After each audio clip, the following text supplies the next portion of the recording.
Thank you for choosing Axxess On Demand. Axxess believes in continuing education, and we create content to empower you to learn and grow anytime, anywhere. Let's get started. Hello, thank you for joining us for this webinar, which will help you and your hospice colleagues prepare for a visit from surveyors. My name is Laura Barnett, and I'm on the marketing team at Axxess. Before we get started, I'd like to tell you a little bit about Axxess. We're a leading technology company serving organizations that provide healthcare in the home. We offer a complete suite of easy-to-use, innovative software solutions, empowering hospice, home health, and home care providers to grow their business while making lives better. A couple of housekeeping items to attend to. If you have a question during today's webinar, please submit that through the chat box. If we have time at the end of the webinar, we will answer those. If not, we will follow up with you via email after the webinar today. Today you're going to hear from Sharon Litwin. She's the founder and senior managing partner of 5 Star Consultants, a national consulting and coding firm specializing in home care and hospice services.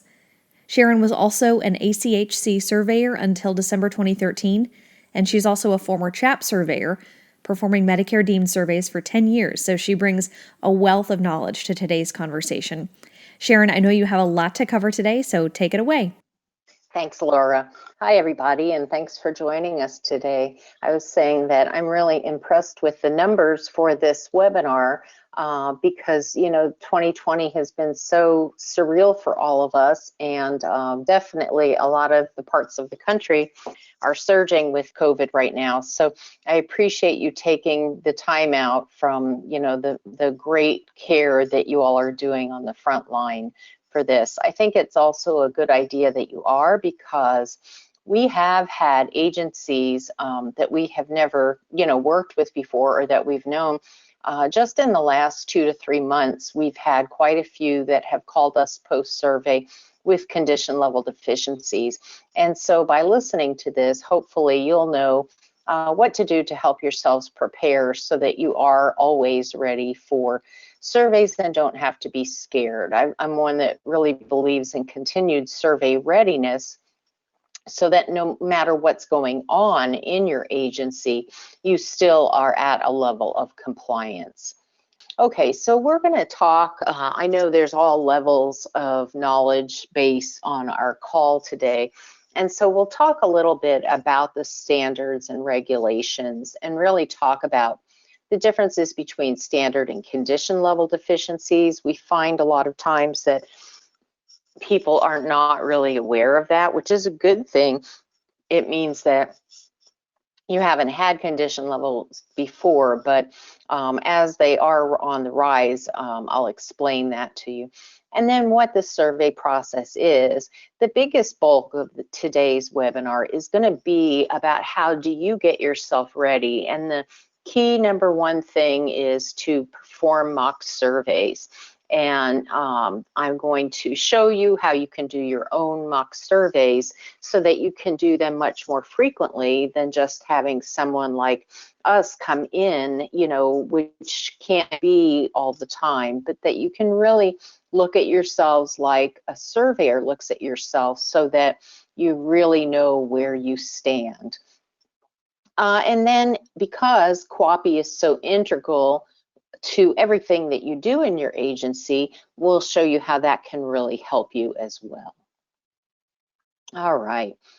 So unless you're brand new, as we have gotten some startups over this past year that are starting at such the basics that they're not familiar with the COPs. And if that's the case, you have to, number one thing you have to do is learn the COPs. What they do mean is that if you're going to be a Medicare hospice agency, there are conditions to participate in Medicare. So when you think of it that way, it makes sense that if you're not compliant with those, your Medicare certification is at risk. Now, when you're looking at the COPs, you really want to look at the interpretive guidelines. As Laura said, I was a surveyor for 10 years, and I was 5 years for CHAP and then 5 years for ACHC, and it was concurrently while we had 5 Star Consultants. And what we would see so often is that agencies wouldn't really know a lot of the areas we would be asking to see. And it really kept occurring to me that a lot of agencies don't know the COPs well and don't read the interpretive guideline type of COPs, whether it is in your state operations manual, your SOM, or if you have it, the Appendix M that we put a link there for you. But you want to make sure that it's not just the administrator that knows this, but the clinical managers and the QAPI coordinator, and then the field staff as it applies to them. So one of the myths yet I see out there all the time is that you won't get any deficiencies. Well, hospice surveys turned a corner about 5 years ago and really started getting more strict, as home health has been for a longer period of time. So don't expect zero deficiencies. We have an awful lot of conditions and standards, state regulations, accreditation, standards, and then OSHA and CDC, etc. So you will have standard level deficiencies. What my goal is to help you so that you know your vulnerabilities for condition level deficiencies, repeat standard level deficiencies, or immediate jeopardies. I've been doing this for a long time. In the 18 years of having our company, we haven't worked on many immediate jeopardies. And in these last 2 years, we've had 4 where agencies have called us. And so we really want to make sure that you understand what you're vulnerable to be sure. A repeat standard level deficiency can very easily from one survey to the next flip to a condition level, because that means that you haven't, kept it in compliance that whole time. All right, so some of the standards are very prescriptive, and that would be such as a hospice aide supervisory visit no less than every 14 days by the RN. Okay, it tells you exactly what you have to do. So why is that a standard that is out of compliance so often? Well, I can ask that, globally, as I've been in the industry, and I can answer that for you, but those are the kind of things you want to drill down to. Is it because the staff don't understand the rules? A couple of years back, I was doing a mock survey, but a clinical manager that had been at this agency for a long time, and I had known for a long time, her answer was, well, I didn't know that we had to do them every 14 days. And so you find that sometimes that knowledge deficit is still out there, even though you think that everybody should know. Or is it that you don't have a tight process in place to really track so that you're making sure you're not late? But that's what you want to do under any area that you've had a deficiency in, or you are worried about, or you have found out through QAPI that you're non-compliant. You really need to drill down to find out what it is you have to fix. And then there are a lot of COPs that the standards aren't real prescriptive. Here's what you have to achieve. But they say you can be flexible to achieve it however you want to. In those cases, it's very important to understand what the intent is, and the interpretive guidelines will help you that way. But maybe not. I worked with a hospice startup. Gosh, this was probably 5-6 years ago. 2 very, intelligent. It was actually sisters. One was a nurse, but she was at a burn center in a healthcare system, and one was a businesswoman. So they started their hospice, but they didn't have a lot of hospice depth behind them. And when they had their survey, a lot of what they showed me that they had gotten wrong, they did not pass their first survey. And it was bottom line, they didn't understand. what a plan of care needs to look like for hospice, what the IDG needs to look like, and how the documentation goes on, and so on and so forth. And they thought that they could do it on their own, but it's one of those areas, like I like to say, is you don't know what you don't know. And so, you have to have that behind you.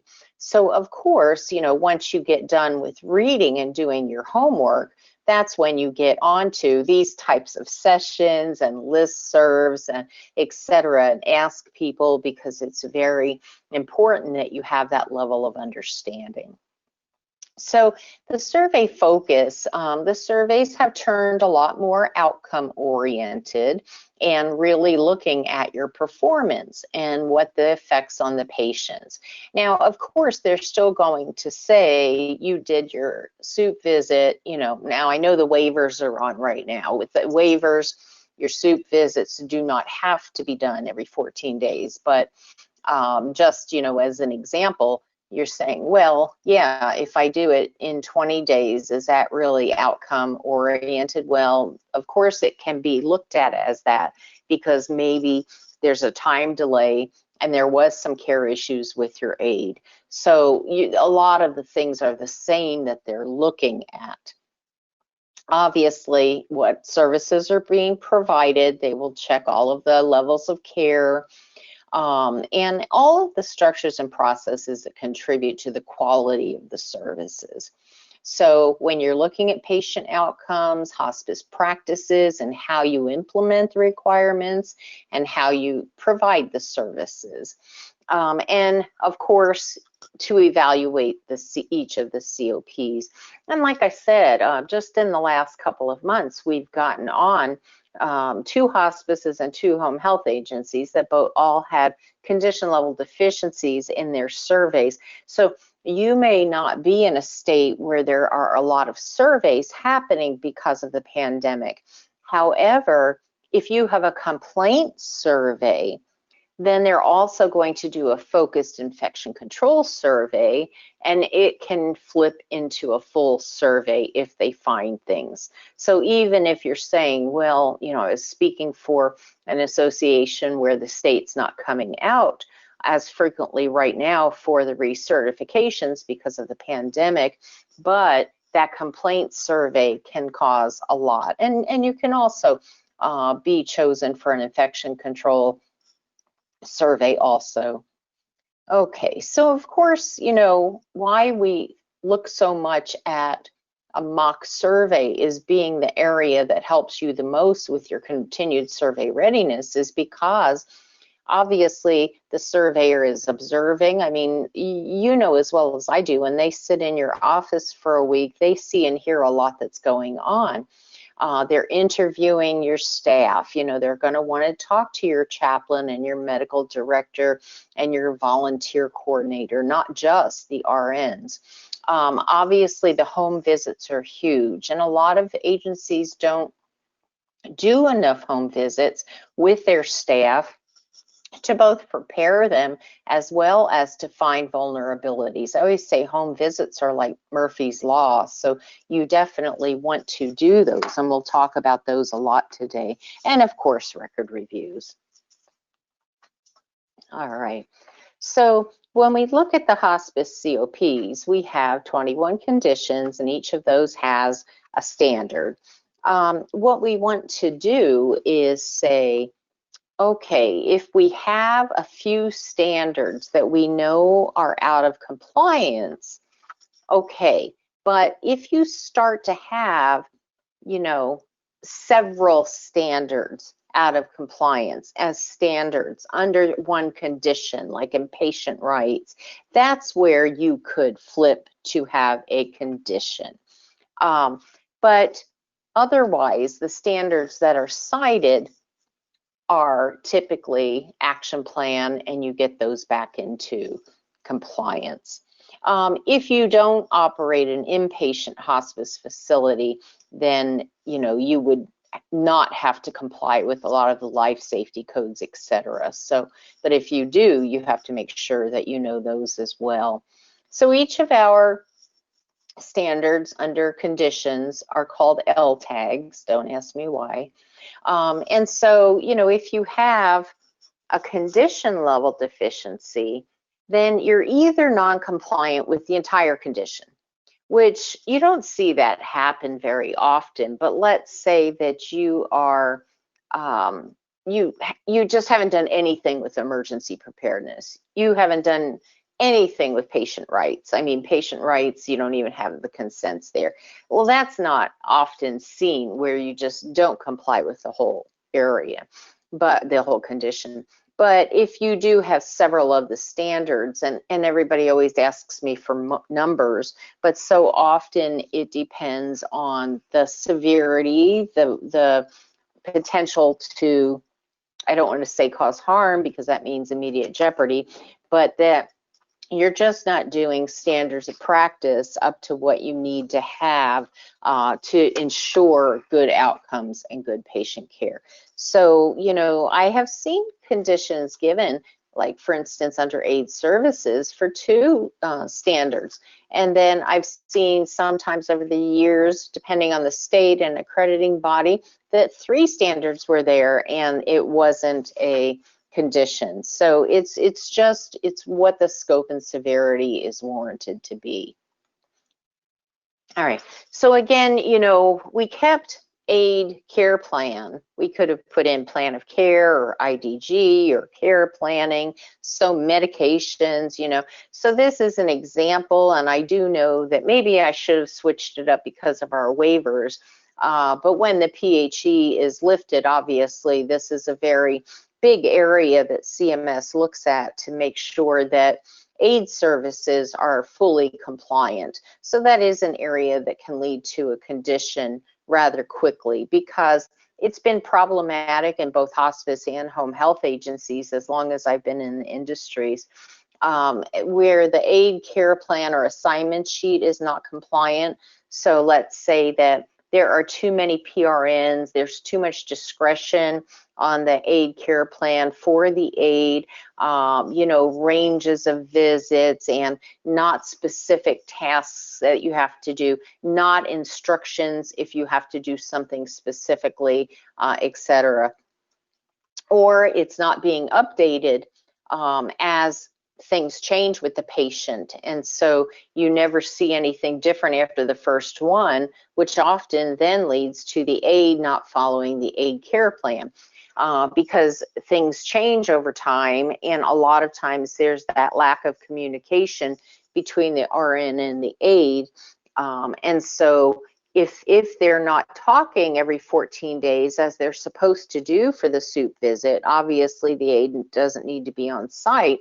But as they're talking, they're supposed to be reviewing if the aide is following the Aide care plan. And that's when you can update those a lot and instruct the aide in new procedures to do. And that often is a very high percentage of deficiency.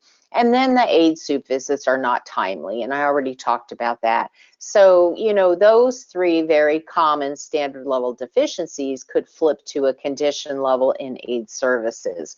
And so then, you also have to make sure with Aide services that your competency testing, your training, your annual on-site, and again, keep in mind, we're on a waiver right now. Right after the PHE ends, the next 60 days, you have to get back on track with all of that. All right. So typically, like I said, the standard level deficiency, you would write a plan of correction. Most AOs and states are not going out for regular standard level deficiencies to have a resurvey. Sometimes you do have to send information in to show what you have done to correct, and sometimes they would go out on scope and severity for a standard, but that's really less common. The condition level deficiencies, you have to write a very detailed plan of correction. And that is what agencies come to us a lot when their first attempt at a POC was rejected. And it's because it very much has to look like a QAPI indicator or a PIP. in that you're really putting high percentages of audits, you're putting a lot of education. You're saying, okay, once you reach this threshold, then we can decrease. But it's a very detailed plan of correction. Condition level deficiencies are very stressful because you will get a letter saying from Medicare that you're at risk of losing your Medicare certification because you're not meeting the conditions to participate. And so you do want to, when you get a condition, you want to abate whatever is wrong, fix it within 10 days. And so don't wait for your report to come from the state or accrediting body, as so many times agencies do. It's a very quick turnaround. You have to get it fixed within 10 days. You will have a return visits, typically is in 30 to 45 days from the exit date of the survey. Now, I have seen sometimes that go to 60. I have seen sometimes that's at day 20, but typically it's in that 45-day mark prior to that you will have survey. Immediate jeopardy, like I said, I have to introduce to you. Hopefully you don't know a lot about it and never will. But this is a situation where the agency is non-compliant is with one or more of the conditions and standards, but it is possible that it could be harmful to a patient. It doesn't mean it doesn't mean something bad has happened. It's that you're doing something that something bad could happen as well. So it expands what immediate jeopardy could be a lot when you say it's possible. So for instance, you know, blood sugars that are volatile and over the doctor's parameters that aren't, the physician's not contacted. Wounds that are deteriorating that the physician's not contacted. There are a whole lot that aren't that serious that if you are so non-compliant, maybe you have a lot of LPNs. I've seen this one in the past. And there was no qualified RN to manage them. There was no focus back and forth. Patients were having to be admitted with things happening. So this, you need to abate whatever that immediate jeopardy is immediately. Definitely don't wait for the survey report. Your follow-up survey is going to be in 7 to 14 days, sometimes 21, sometimes 28, you don't know, but it's in that very, very fast pace of when your survey will be. And you do have to show that it has been fixed, or you could lose your Medicare certification. You do get sanctions for immediate jeopardy, and those are in place until you have a resurvey to demonstrate what that compliance is. And they're monetary, and then they could also be management, etc. All right. So, you know, does your state have licensing regs? Well, if so, everybody really has to know those. We see, you know, a lot of times a new agency will call us to have us assist them.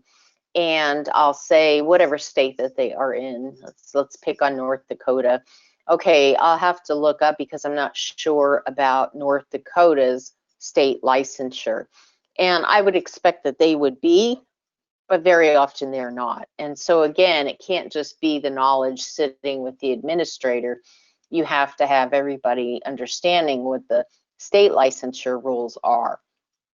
Some states don't have for hospice. It can be very confusing. You figure I'm at Lake of the Ozarks, Missouri. Well, Missouri and Kansas, where they border, and there we helped a lot of agencies over the years, decades, that are on both Missouri and Kansas, because, you know, right across the street in Kansas City.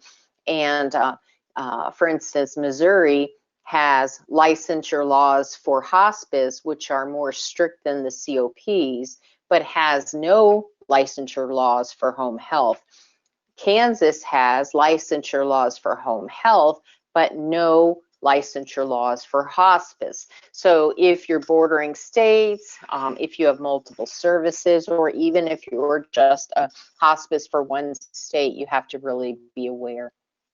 Now, if you're deemed, which means then the state wouldn't come in, here are the three organizations, the AOs, accrediting organizations, ACHC, CHAP, and TJC. You don't have to be deemed. You could have both the state and the accrediting agency go out there. That is less common these days, and most of the time, if you have an AO, then you are deemed. All right. So how do you stay compliant? How do you avoid these deficiencies? Well, I talked about how you really have to understand the meaning. You have to prioritize the standards, assess your agency, do a meaningful QAPI program, and educate. So now we'll go into all of those areas specifically. I said a lot about this before, is that agencies really can misunderstand what the intent of the standards are, how to implement it. That's still happening, you know, in some of the, with some of the waivers. It's happening whenever there is a new, like for emergency preparedness as an example, that, you know, it's still new enough and we're just not sure what we have to do about it. I've been teaching so many emergency preparedness webinars in this past month, which I didn't originally think I'd be teaching much anymore since that COP came out a couple of years back now. Obviously, there's the slant of COVID in it, but a lot of agencies really are having trouble understanding what exactly they have to do. And so I talked about, you know, the interpretive guidelines. Just don't wait until the surveyor to ask, or if the surveyor, I used to see this a lot, I would ask a question, and still in mock surveys, and you know, the agency would just look and not be sure what I'm talking about. So you want to find out, you want to really be hooked into your state associations, etc. It is not easy understanding all these standards. I mean, this is all I do, and we always have to look things up, and we always have to see what changed when, and what is the best way to implement this one versus that one. So prioritizing is very important because, like I said, we want you to know what your vulnerabilities are for condition level deficiencies, and then also standards. But how can we fix our biggest problems first, of course, and that's why you're going to prioritize them. So as you know, cite your findings, as we'll talk about later, and then really, is it that our plan of care is really the most problematic, or the IDG, and then start ranking them so that you can really have a fixed approach, so that you're just not shooting all over from the hip and trying to hit everything. Just if you go back and reread the COPs and your AO standards, you can often know right as you're reading them that, uh-oh, are we really doing that? And so that alone can start to help you do your priority list. As you make this priority list, a lot of times that leads to bigger areas like, oh goodness, well, you know, how do we do our admission process and get the evals? And does our IDG really communicate about all of this? So it could really end up as a PIP, a performance improvement project, or having task forces. Now, if you're a very small hospice, you're saying, how does she think that we can do this? Well, of course, hopefully your scope of what you see is less. And even if you're a small hospice, you have 10 people working in the hospice between all of the areas that we have to have.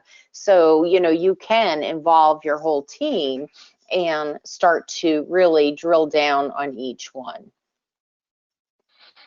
Of course, the mock surveys. So when we look at mock surveys, we're really going to take more time on this because we're going to go through all of the areas that you need to be able to look at. And that is the way that then you know where you are. If you just do clinical record reviews for QAPI and some other things here and there, a lot of times you will miss a lot that a surveyor would pick up on. So one thing is for sure is that you have to have qualified people doing the mock survey. So when you're doing it internally, you know, maybe it's the clinical director, maybe it's the QAPI coordinator, maybe in your agency it's the administrator. You just want to make sure that you have a person who is looking for areas the way a surveyor would do. It doesn't help if you're walking through your office and every day for the last 5 years you see that overflowing supply cabinet that has mixed clean and dirty in it with sharps, you know, full and things like that.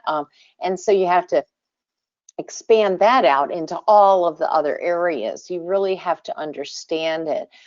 Very often I've seen that, you know, the agency thinks they have it really all together, but maybe they didn't know what to look for regarding the infection control during wound care or with bag technique, or maybe in a clinical record, they didn't know that they needed more follow-up. And so you definitely want to make sure that the person that is reviewing everything really understands what the right answer is. So if you have several locations, this is always a good time to switch. You know, I go to the next county location because then you aren't with it, you're looking at it more objectively.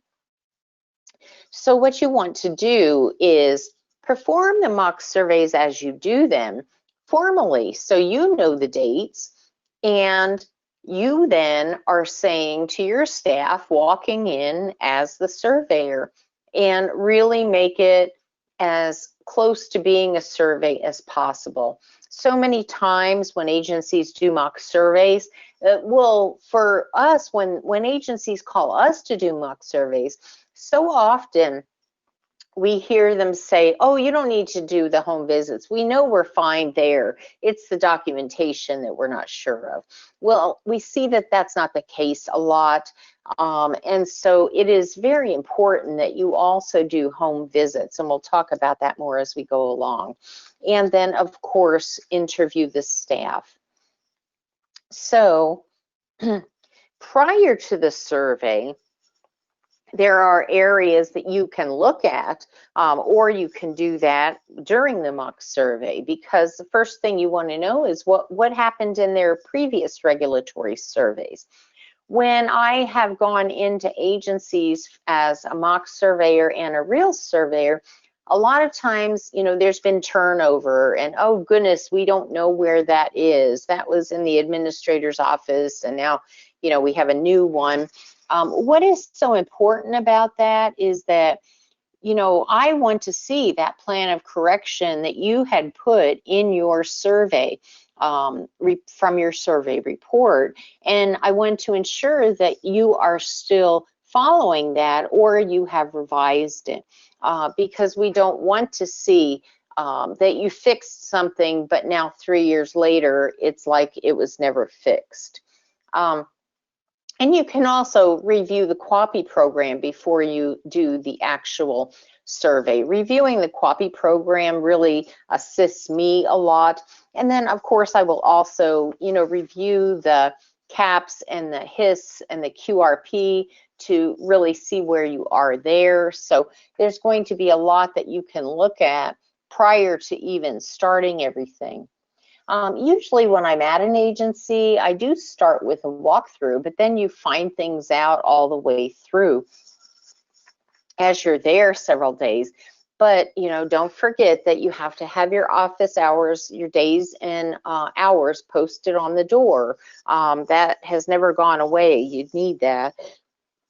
What fire safety and emergency evacuation, so do you have the little maps and signs all through? Do you have your fire extinguishers? Are they up to date? You know, I just said about the you know, clean and dirty crossing over together, and full sharps. A lot of times I'm in agencies for mock surveys, and I will find quite a bit like that. Biohazard, how are you dealing with it? Do you have a box for it that's picked up, and is it in a secure area? Is it, labeled? If you have a medication refrigerator, there's a lot that you have to do with that. You have to make sure that you know the settings of the temperature that the refrigerator has to be at all the time. So you have that, and then you do the temperature check every day and log that. And obviously it needs to be within that range. The other area with med refrigerators that is problematic is that you have flu vaccine there, you have opened up the vial, and now you didn't mark it, and it expires in 30 days. And that is a common deficiency seen. So, when you have a med refrigerator, you really have to make sure that you keep up with all of that. Supplies I talked about, that you want to make sure that they are orderly, they're not expired, you're doing that in what first in, first out, last in, last out, that you don't have expirations. I can't think of the term right now, but I'm sure that as you rotate your supplies.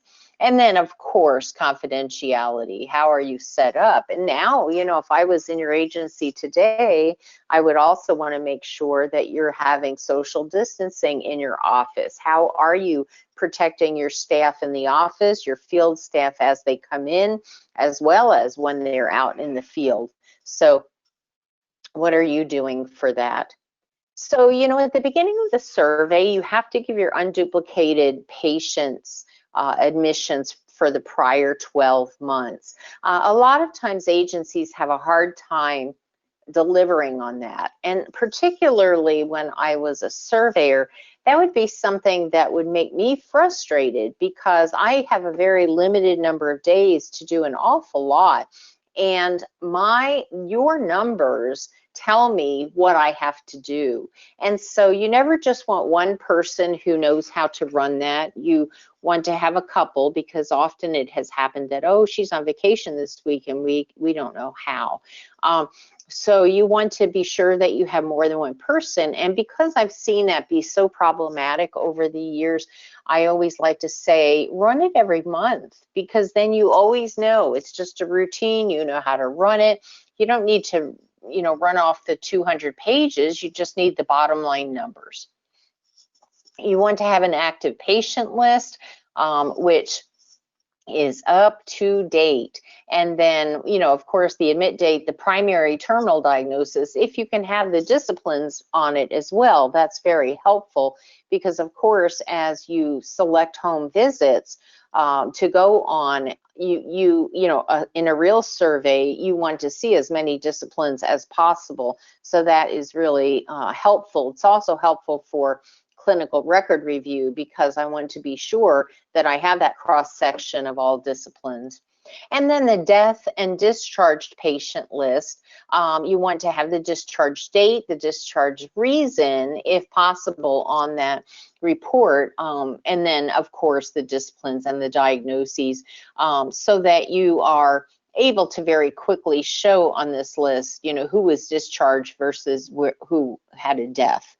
And then the list of families receiving bereavement services. Bereavement services is often very weak in hospices. Not that the program is weak. Often it's really being done well, but the documentation of it is not. And so you want to make sure, starting right from the beginning, that that's something easy that you're going to be able to hand over. You want to have the list of volunteers, and you want that broken down into who is direct care and who is administrative.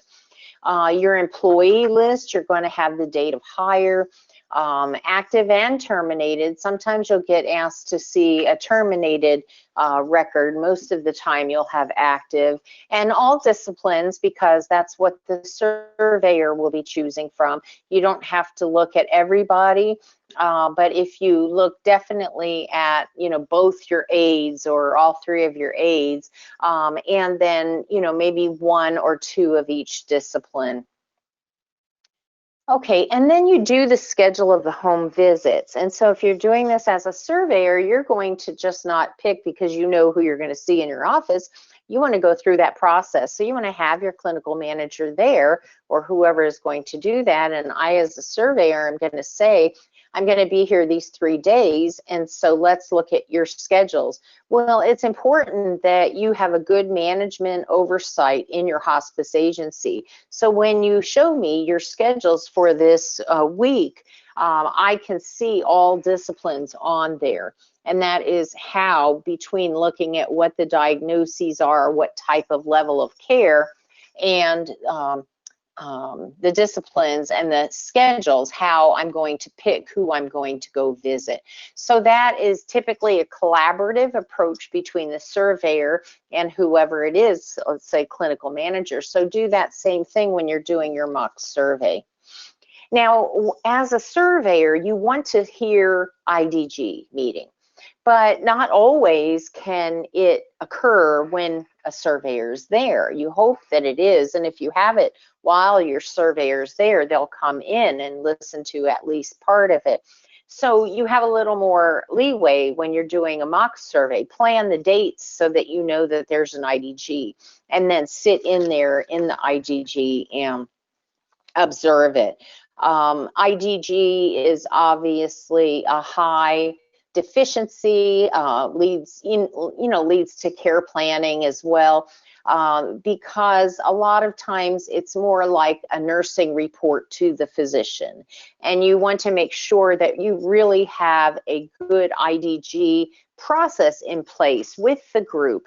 You want to be sure that everyone at the table is involved and that you are really talking about what's happened with Mrs. Jones over the last 14 days and what do we want to happen over the next 14 days till we meet again. And so you're going over your goals, your progress to goals, what you have to revisit and revise now, and now what are your new goals. And that should involve your chaplain and your social worker and your aide and your volunteer, as well as your nurse and medical director. So it's a very good way to sit there and observe to identify what is occurring. All right, so then you're going to want to set up the interviews, because at the beginning of the survey, that is certainly what needs to be done so that you can figure out when you can meet with people. So definitely with the medical director, the chaplain, the social worker, volunteer coordinator, maybe that volunteer coordinator in a small hospice is also the social worker. Maybe the bereavement coordinator is also the chaplain. So that's fine. And so you just set up those interviews. You're also going to want to interview the nurses and the aides, and you can do that on your home visits. A lot of times the QAPI coordinator, if that you'll go over when you're looking at QAPI. All right. So you want to see the volunteer training handbook. You want to see the volunteer cost report savings. Now, I know during COVID in 2020, with the waiver, that has certainly lightened up. Nobody's going to be making sure that you're doing 5% because obviously volunteer usage is going to be down in 2020 through when the pandemic ends. But what is your GIP usage? Of course, look at all of your contracts and to make sure that they have been reviewed appropriately and that they've been updated, revised, etc. All right. So QAPI program, we're going to talk more about that, but inclusive in QAPI will be the your audits, but make sure that your audits are not just raw data. A lot of times we'll see somebody will hand us a big file or a binder or many files in a chart, and all it actually is the chart review of Mrs. Jones. It's not really a comprehensive, pulled together QAPI program where you have compilations and trends and action plans and such. And then are the meetings really just superficial documentation, or are they really going through it to be able to evaluate that QAPI program and determine how they're going to keep on improving Complaints need to really be part of the QAPI for the simple reason is you might find trends and you might see that timeliness is an issue, and so now you're going to roll that into QAPI. Your governing body minutes, and to make sure that they are talking about QAPI. I talked about your HR, when you're selecting, the surveyor will select the disciplines to review. Most of the time when you're doing home visits, you will select those clinicians and aides and staff to do their HR file on as well. The volunteer files definitely will be looked at. And then, a thorough review of your bereavement program. Is it just one, piece of paper that says, oh, tried to call, got no answer, no response, sent a card out, that's it? Or, are you really having a robust, meaningful bereavement program? So you want to evaluate it with taking your rosy colored glasses off and saying, I think that probably we could do a little more with this, particularly maybe the documentation is the issue. And then, of course, I should have put this up on the QAPI page, because incidents, as you trend those can very much lead to QAPI. Your infection surveillance is part of your QAPI program. Your customer satisfaction can roll up into QAPI. A lot of times I do, off of CAPS, you're really looking at what the areas are that can correlate with clinical areas, and a lot of times that can come together as a performance improvement project. All right. I talked about emergency preparedness program, with the pandemic, and then with all of the disasters that are happening on a daily basis, with the fires in California and the hurricanes in the Gulf Coast, et cetera, et cetera. We just are having a lot of, rough times. And so you want to make sure that you are not only focused on emergency preparedness for the pandemic, but also for all of those disasters. So make sure that your hazard vulnerability or risk assessment is very pertinent to what you're dealing with. The testing and the drills are confusing, and the waiver that just came out about the cycle for the testing is very important that you look at. Like I said, I've been teaching emergency preparedness so often lately because of all the confusions of what we have to do as far as COVID and emergency preparedness. So, CMS put out in September some examples that could show you how your testing cycle will be, because they're giving some exemption for it.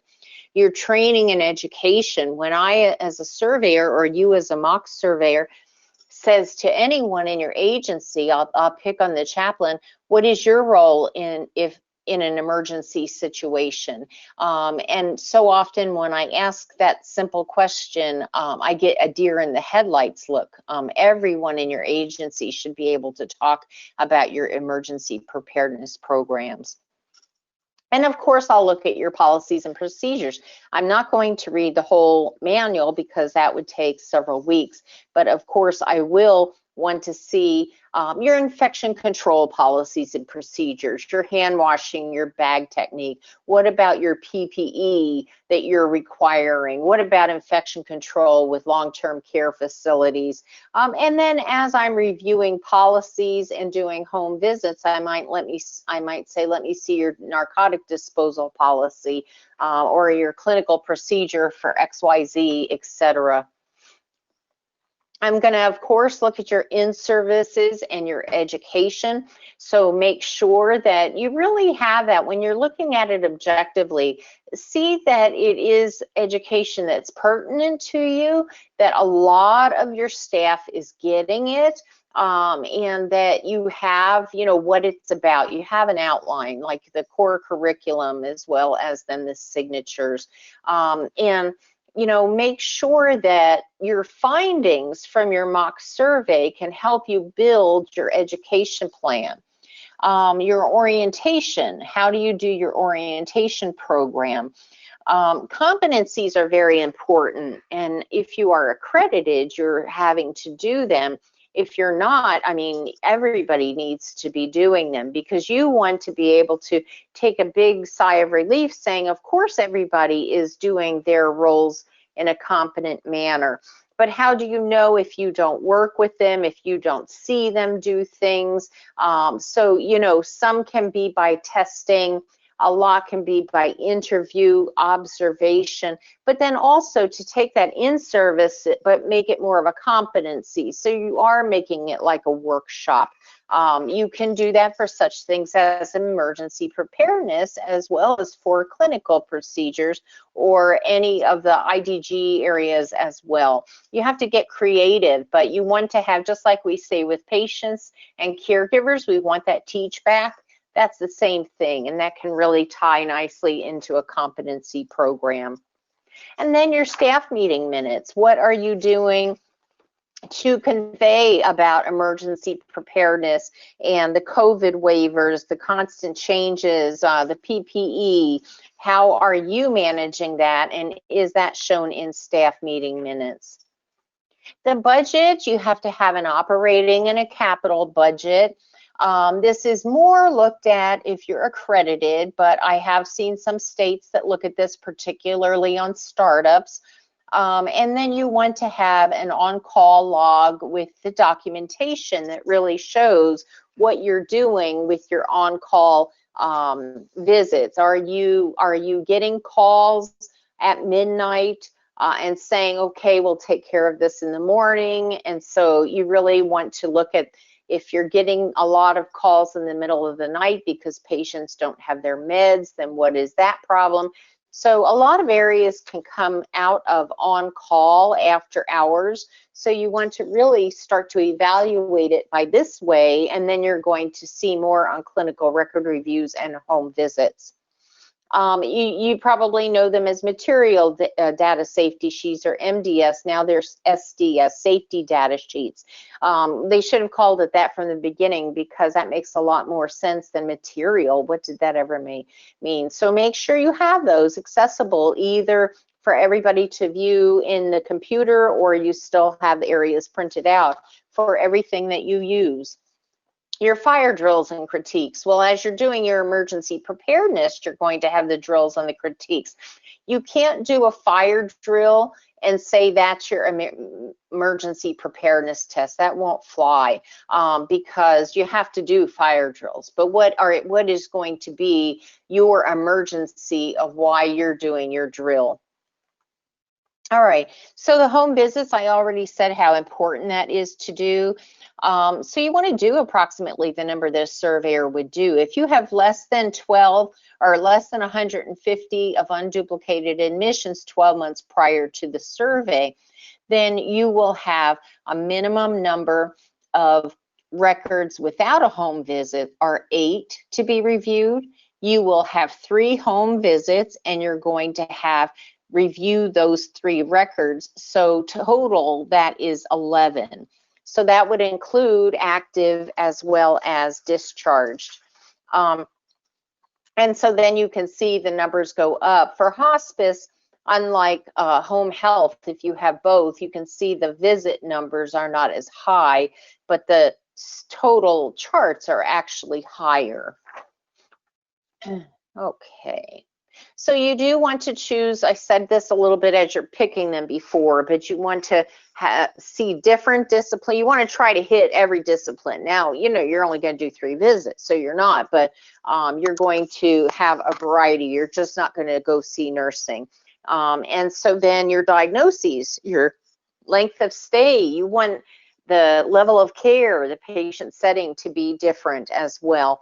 You want to review the chart if you can prior to the home visit, because that can really help you have your foundation when you're out there seeing things, because now you know that, oh, I did see a doctor's order for this, or I wasn't. I didn't see anything in the med sheet about that.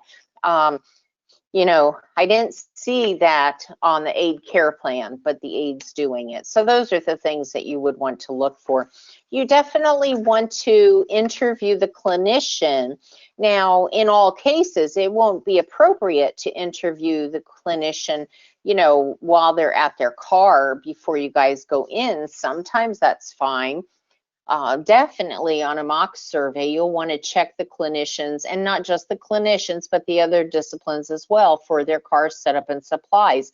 Never more important than COVID. How are every single person that's going out keeping their PPE? How do they know they have enough with them, etc.? And then clean and dirty separated, confidentiality. A surveyor may or may not do this, and so you want to always do it on your mock survey so you know if you have a weak area. So during the home visit, you want to make sure that you are looking at the home folder. The home folder is a very important area that agencies don't have. Each person that goes in should look at it each visit.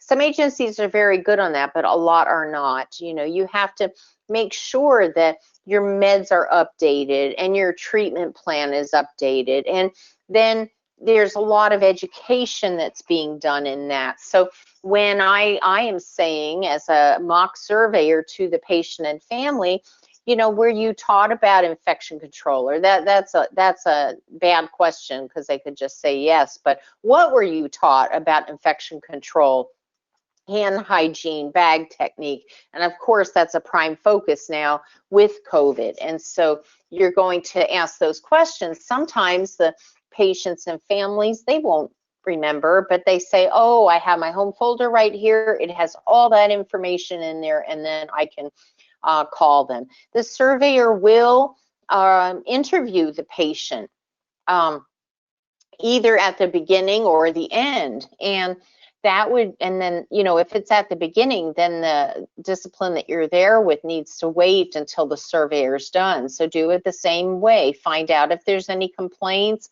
And I will tell you that I often got complaints told to me when I was a surveyor out on real surveys. And a lot of times that's when they want to tell you stuff. So, you know, when you're doing this in a mock survey, really give them the opportunity to say if there were any problems. Could they access you after hours? Did you ever have a problem? You know, you want to try to find out if they have anything, because, you know, the people talk to surveyors and say it. So in mock surveys, you can have the discussions just like that so that you can find out. You know, what time are the staff arriving, do you know? And then what is the teaching? How are they doing with all of the areas? When you're watching the clinician or discipline do their visit, you don't want to intervene unless there's a safety issue. I was on a mock survey for a hospice for a patient that was in a SNF, and I was very glad that I was there as a mock surveyor. But the aide had to use the Hoyer lift to get the patient up to take her to the shower room. And this was a very contracted, belligerent, confused patient. And she was fighting the aide every step of the way. And the aide's trying to get this underneath her as she's trying to get her hooked up. And I'm just standing there watching. And the second she went to lift the Hoyer lift, I stopped her and I said, this is not safe. And I said, have you done this before? She goes, yes, but it's always 3 of the SNF, all the SNF aides come and the 4 of us do it together. Take her to the shower room, you know, and that's how we do it. And so I said, well, why would you not have had help today? And the aide said, oh, I didn't think that you would want me to. I thought you would just want me to do it myself. Now, that is an immediate jeopardy if it was a real survey, because that could have really, really caused harm to that patient. And so you have to educate your staff as you're on, watching them do things as a mock survey, and then take that to educate everyone. Because that aide always did it with the 4 of them. And I watched the 4 of them do it, and it was absolutely fine. So those kind of things you would never think of, that's what mock surveys help you to find out. Now, you also go in and want to check the clinician's documentation the day after. But what else did I do when I went into that agency after that aide visit? I said right away, and this was, they didn't have anyone with me, it was just me. And so I went back and told the clinical director and administrator, and first thing I asked for is that Aide's competency test, right? I wanted to see if she was competencied on Hoyer lift, and she was not. And I wanted to see then the Aide care plan to see if it addressed that this patient needs to have 4 people get her up into the Hoyer lift and down to the shower room, and it did not. So you can see how that pulling the thread you always hear of, that's what you're doing, because you're trying to really drill down to the root of everything so that you can fix it. All right, so when you do clinical record reviews, again, a variety. You want to see, you know, a short stay, a long stay. You want to see varied diagnoses. You want to see all of the settings. You want to see wounds. That's something that hospices are pretty weak with when they have wound patients. So check the wound patients. And you don't want to sit there and read on a long-term patient. You wouldn't sit there and read it from the very beginning. Typically, as surveyors, you read this cert and last cert. And so sometimes you'll have to go back to the cert, you know, you want to look at the recertification, CTI, et cetera. So you would want to look at the face-to-face if it's in that period. So you might have to go back to the start of care for some areas. Okay, and you really want to make sure that your tool, the audit tool, is appropriate to really get to what you're looking for. A lot of times agencies, when we'll look at their QAPI program, they'll have 95% and 100%. And when we do their QAPI then, or their mock survey, we have 65% and 70%. A lot of it is either the tool that you're using or that the auditor's not really knowing what to look for. So those are the things you want to ensure are occurring. You want to look for commonly seen deficiencies. Definitely the plan of care, goals and interventions not being specific or measurable, or not even there, not updated when problems or changes occur. Coordination of services within the IDG and visit notes, you know, to orders, to goals. Does it all tie together? And then the same with your physician orders. In hospice, I feel like we have a lot of redundant documentation for different big areas. And I'm sure you do too. And you have to make sure all of that flows. Are you telling that story of the patient between looking at a visit note and looking at an IDG meeting minute, looking at the updated orders and plan of care? So that story of the patient is very key. So I talked at the beginning about the aides, so I won't do that now. So, you know, from this information that you have gotten, now you have your findings. And so what you want to do is make a very specific action plan. You want to have priorities with your subject and then the specific issues. What are the action items, the responsibility, the responsible party, the due date, but also a completion date, you know, because of course, maybe some of these things you have to expand out. Typically an action plan, what I always see is 4 distinct areas: education, process change. That's the nitty gritty of what everybody has to do, step 1, 2, 3, 4, 5. Policy change, less frequent than process or procedure, and QAPI monitoring. All right, so then you want to get to very specifics. So for your findings, you're going to put, just like a surveyor would put, in 3 of 8 charts reviewed, physician orders were not followed. Now you're going to state specifically what the chart was, on what date, that what order was not being followed. That's the only way you're going to get better for the future, is if you have that information, because now you can drill down to that chart, the QAPI team or whoever can work with it and say, okay, what did we do wrong? You pull in the team that was taking care of the patient, and that's how people understand and then get better. So your action items would be to have monitoring of 20 records a month to focus on following the physician orders with a goal of 90%. Your audit tool is going to have a very specific for the wounds or the medications or the visit frequency, interventions. It might be all of them with different criteria. So I don't have on here the education. I already talked through the education piece. So it's going to be detailed as if you are doing a plan of correction after a survey. So you want to be sure that your QAPI program, now we did the mock survey, we did the assessment, we understand the standards, we've looked at our QRP and our CAPS, or our QRP, which is our CAPS and our HIS, etc.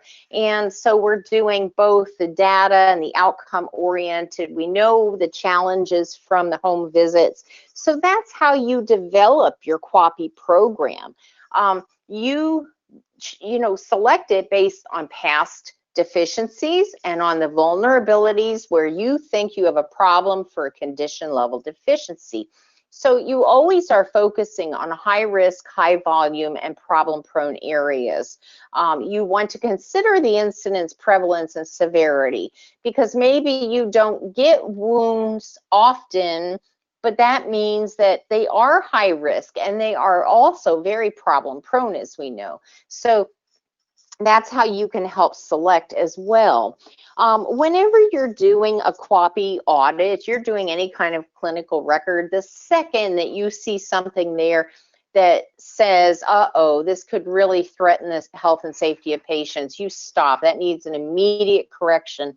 Too often when we're reviewing quality that people have done over the last year, we see something really bad. Just recently, I was reading a chart on IVs, and oh my goodness, and it's just in their quarterly record review and a percentage, and nothing is really done. So that's when you go hold the phones. So ongoing record reviews, I really like. You start with Mrs. Jones, you have your record review that it can be done every 2 weeks or every month. I like the every 2 weeks, and then you have several people trained. You have, a field clinician, an RN can come in to be designated a couple of hours every 2 weeks to come in and review these charts.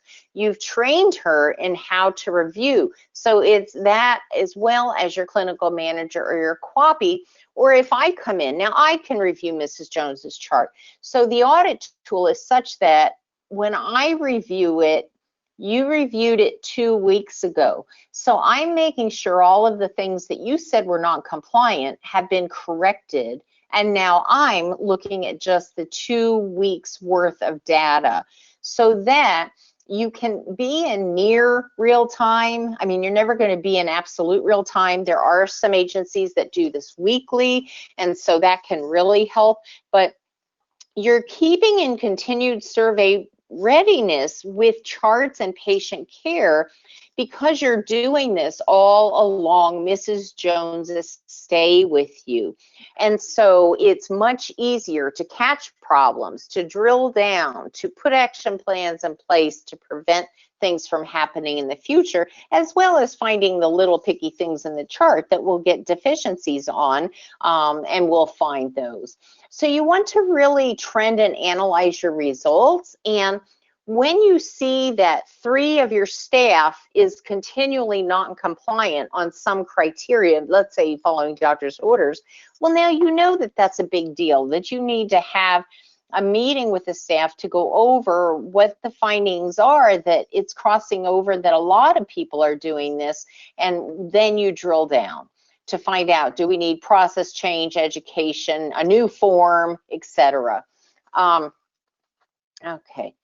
So like I said, it's, some can be ongoing that are quarterly. So that may be the very focused ones that you're looking at, or it may be ones that you're wanting to improve even of your CAPS and QRP. So you're going to have the clinical, the quality indicators be a variety. Don't forget, you want to include your social worker and your chaplain and your volunteers and your aides. Your quality indicators should not just be all nursing, like is what we see happen too often. You might say that you are deficient, so we're going to review 50% of these records, whatever that focus is on physician orders, let's say, until 90% compliance is reached, and then you'll drop down to 20%. So you just want to be sure, like I said, whether it's your quarterly QAPI or your ongoing clinical record review, everybody has really been trained what to look for because we want them to be quick, but we don't want things to be missed. And the nice thing is that you're not sitting down and thinking, oh, I have to review 10 charts this month. And you're reviewing the whole chart from start to finish, so every chart's taking you 8 hours, and you finally give up and put QAPI on the back burner. So this is a way that you can keep QAPI helping your agency. It's not just busy work. And as you involve your staff, that's how staff start to really get trained and educated, and everybody improves because of that. I'm very much a believer, and you have to have all of your clinicians, your disciplines, your office staff all involved in QAPI. And so maybe you can have, maybe you do have 2 social workers, or maybe you have the social worker and the bereavement reviewing each other's, because when you're looking at charts as far as IDG minutes and care planning and progress to goals, etc., you can really involve your whole team. And maybe they're on a very focused indicator, not a full clinical record review, and that's fine too. Then you find out, okay, so now this is how we're doing our ongoing, and this is how we're doing our clinical indicators. I keep saying clinical quality indicators. And so now you're really doing something with this. Your staff know what you're working on because they're involved. And trust me that I've seen this so many times. When your whole staff is involved, your survey readiness, your compliance, your competency, your denials, everything gets better because all you're doing is increasing the knowledge and education and their level of engagement in what you're doing, instead of saying you didn't document that physician's order. You see the big difference. This is the QAPI loop. I have literally been doing QAPI since I was in the hospital systems, and so that's a long time ago. And it really has never changed. The terms change all the time. QAPI, fine, QI, TQC, whatever it was QA when I first started in it.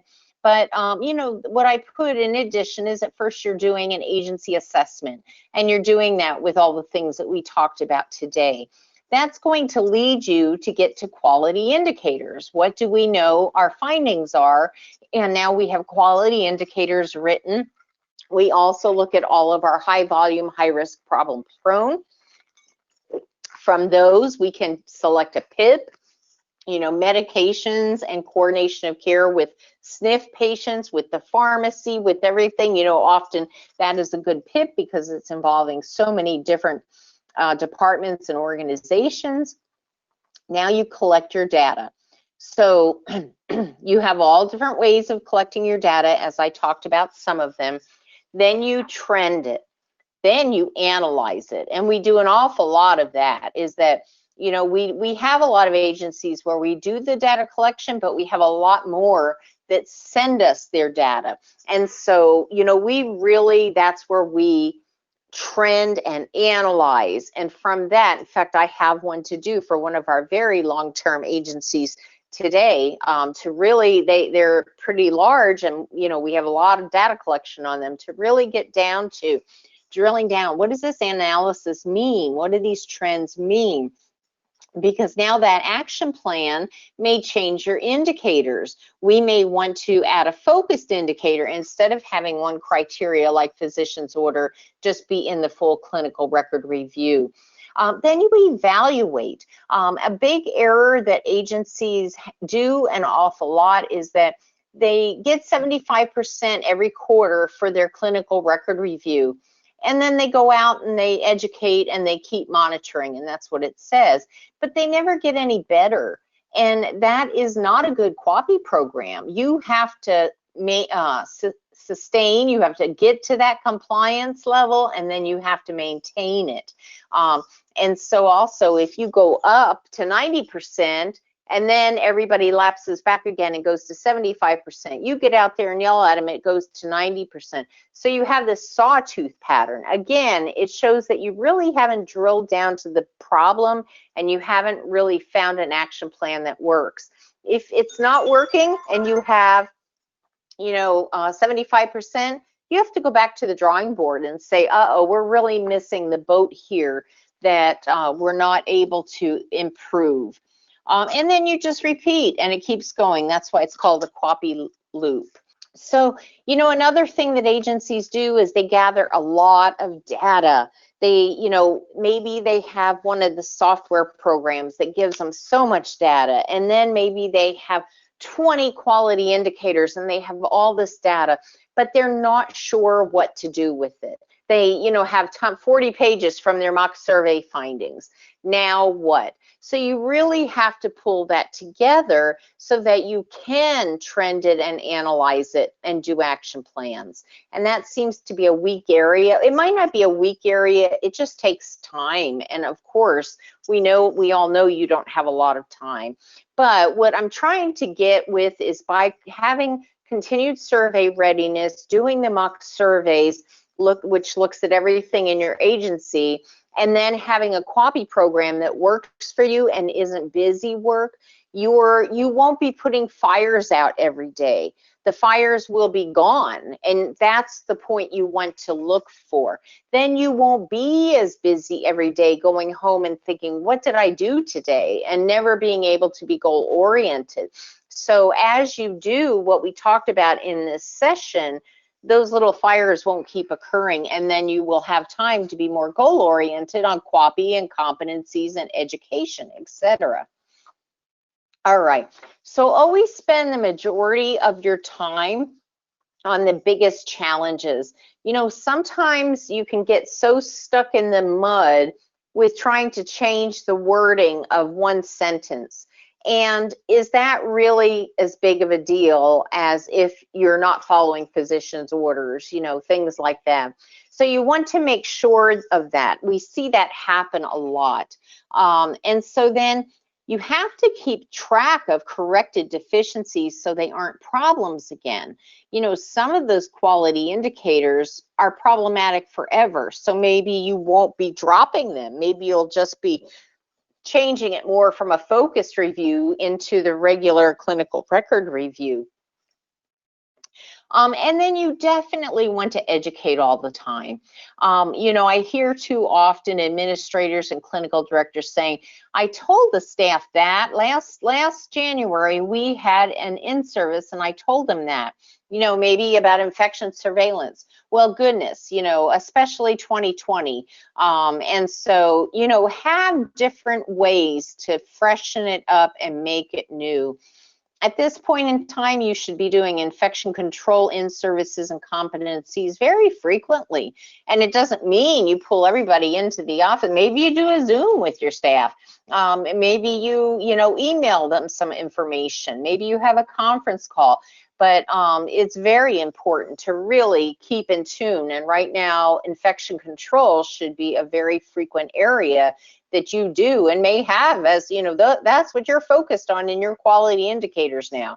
You're focused on infection control, which can roll over into emergency preparedness, which of course, infection control, you might not just have one quality indicator because now you have the donning and doffing and what PPE and what screening for when and where. So it is a very fluid thing. So, you want to make sure that staff are knowledgeable about the hospice COPs and your accrediting standards and your state's regs. They don't have to know everything that the clinical management team knows, but they have to understand the rules. And if they understand the rules, then they'll do them. That is what I see an awful lot. It is nice to have a survey readiness book or a folder in your computer that just kind of, when the surveyor comes, you're not haphazard bringing in 150 different things and piling it up on the table in the conference room. I've gone into many an agency that does that, and it's nice when agencies have it all pulled together, and here you go. Definitely perform ongoing clinical record reviews, do frequent supervisory home visits, and then you do have to have the staff and management accountability. As you're really taking this initiative towards continued survey readiness, you know, everybody has to realize that, okay, this might take a little time now that won't take a lot of time later, or this is to help our patient be safe and our staff be safe. So you need to do that as well. And, you know, I work with agencies, you know, for over 20 years. And prior to that, I was, you know, running agencies. And typically I would always have home health and hospice. And, you know, the ones that really do this are the ones that have the continued survey readiness. And then they are the least stressed, because I told you what happens with condition level deficiencies. That's 45 days of everybody just wigging out and then having to call us, and we have to send a village in to help them. So it's costly. Whereas if you just have these checks all the time, you can prevent a lot from happening. Okay, well, that was a lot in one class, but I wanted to touch a little bit on the waivers, as well as a lot of the common deficiencies we are seeing. So I hope that you were able to get some strategies and tips out of this session. Thank you so much for joining us today. Sharon, thank you very much. You had so much to offer, and I know that this session was valuable for everyone who attended. As we wrap up, I wanted to let you know, if you did submit a question via the chat box, we're going to follow up with you via email. We've run out of time for today, but we will connect with you if you posed a question. We'll also email everyone who registered a link to the presentation, as well as a recording of today's webinar. So perhaps you had a colleague or a teammate who registered and they didn't get to join us. We'll send them that as well, so that they can peruse the presentation and watch that at their convenience. We want to thank you so much for joining us today as we deliver on our mission to empower healthcare organizations and professionals with the world's best technology solutions. Have a great day. Thank you for joining our on-demand training today. Axxess is the only home healthcare technology company approved by the American Nurses Credentialing Center to offer continuing education credits and the most recommended home health software on Software Advice. You can watch more on-demand training videos through our industry-leading help center, or at axxess.com, where you'll find tutorials, blogs, white papers, and answers to frequently asked questions. Axxess, empowering care anytime, anywhere.